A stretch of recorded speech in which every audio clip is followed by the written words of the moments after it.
Sophie, notre reine soleil des reporters, a rendez-vous à Versailles, dans le potager du roi, rien que ça, avec une chorégraphe qui n'a qu'une obsession, envoyer bouler le plancher des vaches.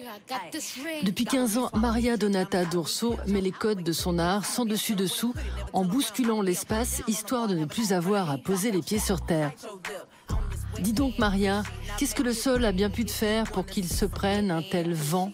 Le sol d'un plateau est une mémoire de toute la tradition et j'essaie toujours d'être un peu en décalage, de réorienter le corps dansant sur scène et j'invente d'autres points d'appui.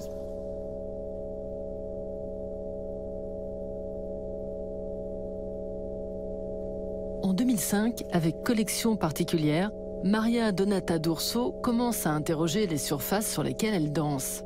Utilisant 2 grandes tables translucides séparées par un espace vide, elle se sert alors d'un point d'appui pas commun, son sexe.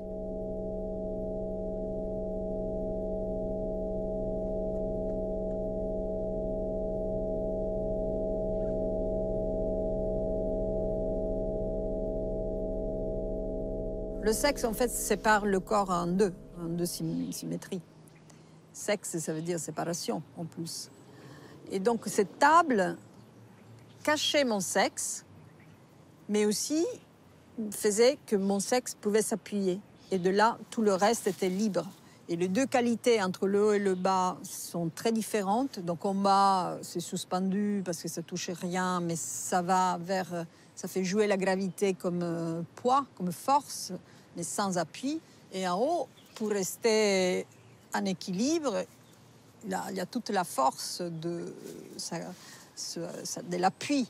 Et donc, c'est presque sublimé, cet appui. Née à Catane, en Sicile, la petite Maria Donata enfile le tutu dès ses 5 ans. Jeune adulte, elle suit les traces de son père en étudiant l'architecture à Rome, tout en continuant sa passion. Quand elle commence à imaginer ses propres chorégraphies, elle pense alors naturellement à créer les espaces qui vont avec. En 2011, avec Strata Due, Maria expérimente la tenségrité.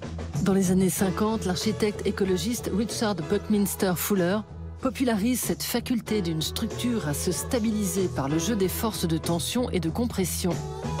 Si Maria a fait une croix sur l'architecture pour lui préférer la danse, elle s'inspire de Fuller ou des sculptures du vide de l'artiste américain Kenneth Snelson pour concevoir ses mikados géants.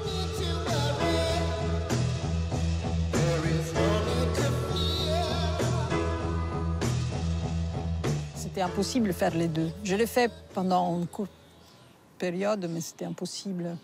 Et du coup, j'ai mis de côté. Pour moi, je dois aller contre l'architecture qui représentait la staticité, les choses lourdes.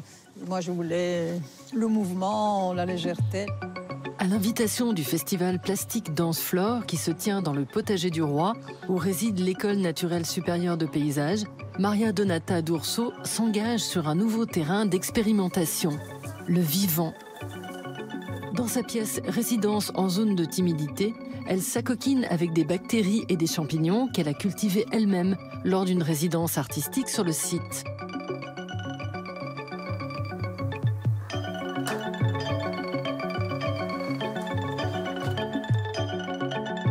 La peau de kombucha et les grappes de pleurote ont un air de famille avec la chair et les organes humains. De quoi convaincre Maria d'en faire son partenaire de danse, un brin collant. J'aime bien les choses que je ne connais pas, même s'ils sont désagréables ou difficiles. Parce que je ne vous nie pas que faire pousser le kombucha, c'était pas boire un verre d'eau ou répéter 4 heures par jour. J'avais le corps qui était super facile. Après, il était super lourd. Donc, pour le déplacer, le bouger, Enfin, oui. Travailler avec le vivant, c'est pas arroser les plantes.